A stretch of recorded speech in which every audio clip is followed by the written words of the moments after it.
Hi everyone.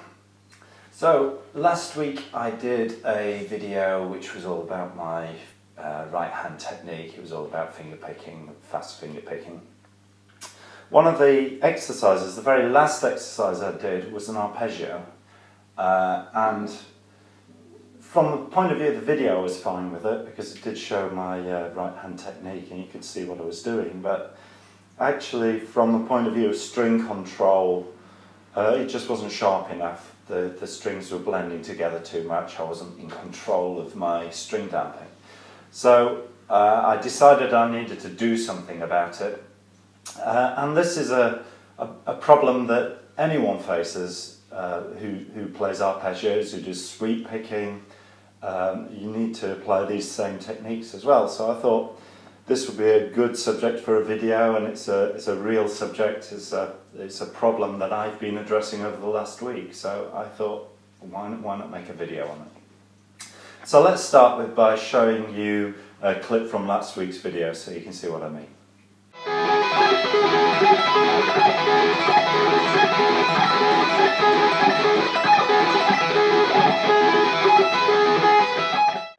Okay, so you can see that that's an ingrained motor pattern. It's something I've practiced a lot. It's a bad habit that I need to break. And breaking bad habits can be a real problem. However, there is a trick which will give you some positive feedback about how you can go about breaking these kinds of bad habits. And it's something that I've just been doing maybe 5 minutes a day over the last week, working on. And this is me today.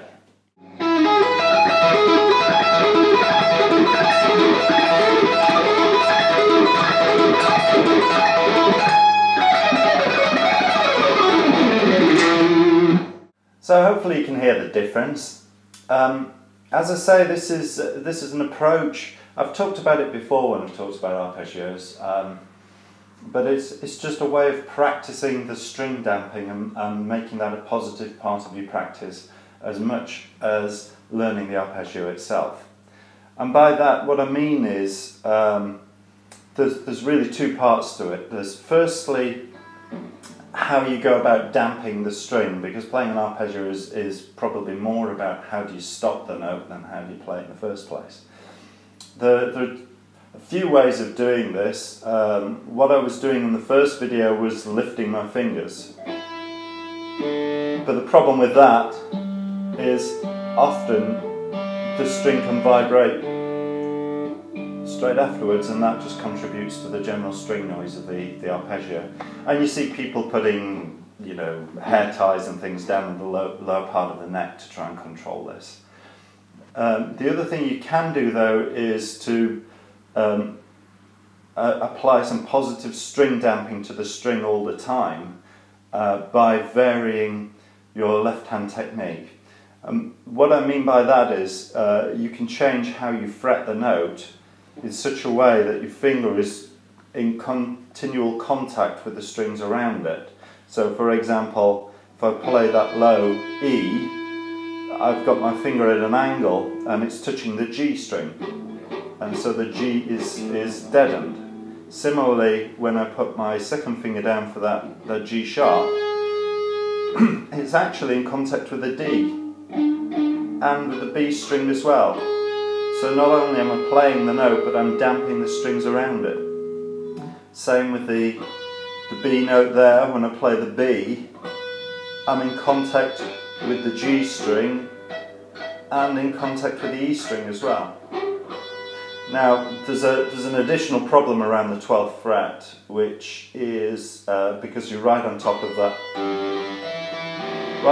that harmonic. So if you're touching the string, like I am there with that G string, I'm actually sounding the harmonic, so I'm not actually deadening the string. So I actually move my finger out of the way, as far away from that 12th fret position as possible, in order to dampen the string. And then finally, the E note, I'm rolling my first finger, so the B, my first finger is still in contact with the B string, but deadening the E string, and then I reach up for the G sharp. So that's how I'm playing the notes.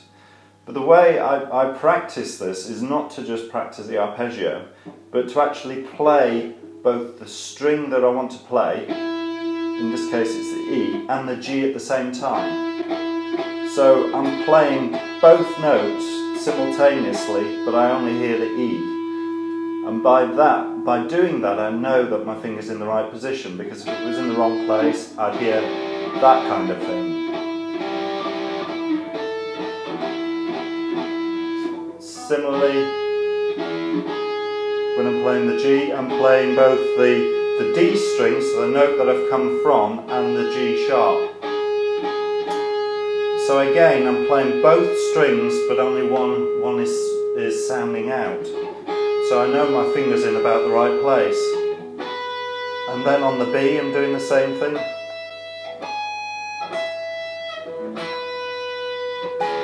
Yeah, see?